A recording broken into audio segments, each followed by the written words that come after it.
जय हिंद दोस्तों, वंदे मातरम।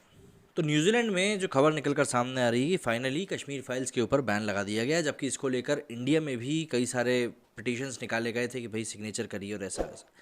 लेकिन न्यूजीलैंड में सुनने में जो आ रहा है अभी तक वो यही है कि उस मूवी के ऊपर बैन लगा दिया गया है, क्योंकि वहाँ पर कई लोगों ने कहा था कि ये मूवी इस्लामोफोबिक है, जबकि कई लोग इसके सपोर्ट में भी थे। लेकिन बस बात वही आ जाती है कि वहाँ पर उनकी लॉबी ने ज़्यादा अच्छे से काम किया। समझ लेते हैं क्या कुछ हुआ है इस मैटर में, उसके बाद बात करते हैं इस बारे में।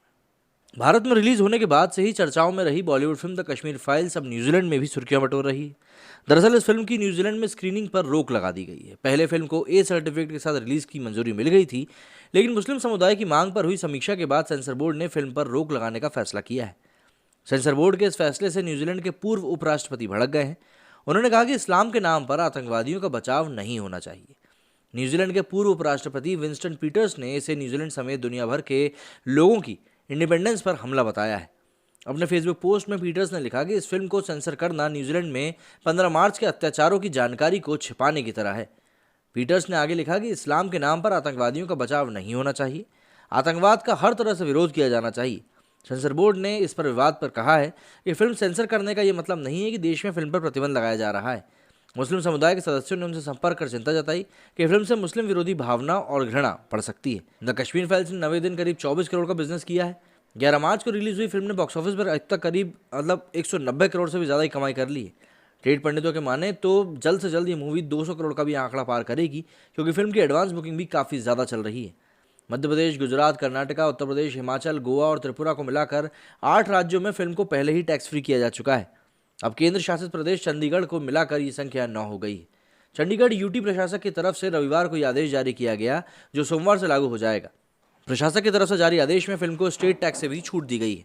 तो जाहिर सी बात है, वैश्विक तौर पर अगर हम देखें तो इस मूवी में जो भी कुछ दिखाया गया है वो एक ट्रू इंसिडेंट पर बेस्ड है। अगर हम इसको एक काल्पनिक कहानी मानते तो आप ज़रूर ये कह सकते थे कि ये मूवी घृणा फैला रही है या फिर नफरत फैलाने का काम कर रही है। लेकिन अगर कोई मूवी किसी देश के इतिहास के किसी काले अध्याय को दिखाती है, तो कहीं ना कहीं वो मूवी अपने आप एक सत्य को लेकर चलती है। और जब एक मूवी अपने आप में एक सत्य को लेकर चलती है तो उसके ऊपर वैसे भी काफ़ी ज़्यादा बड़ा प्रेशर होता है कि आखिर किस तरीके से इस चीज़ को कैरी आउट किया जाएगा कि भाई ये मूवी अपने सत्य के साथ खड़ी भी रहे और लोगों तक सही चीज़ को पहुंचा भी दिया जाए। लेकिन अगर इस कोशिश को करने में फिर दूसरे देशों की सरकारें कहीं आपको दबाने लगी तो फिर उसमें आप कुछ भी नहीं कर सकते। जो चीज़ है वो चीज़ है।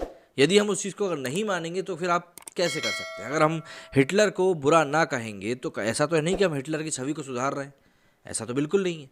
हाँ, लेकिन हम हिटलर को बुरा ना कहकर ये ज़रूर है कि हम लोगों में उसके प्रति एक ऐसी फीलिंग को ज़रूर डेवलप करा देंगे कि हाँ भैया, हिटलर तो हो सकता है सही। इसी फीलिंग को ना उठने देने के लिए हमें ये बताना होता है कि भाई जो ये चीज़ हुई है ये गलत हुई है, और इस तरह की कोई भी चीज़ आने वाले समय में नहीं होनी चाहिए। ना ही ऐसा निशंस काम करने की जो एक फीलिंग है, एक भावना है, वो किसी के मन में उठनी चाहिए। मेरे स्टूडियो में फिलहाल इतना ही। जय हिंद, जय भारत।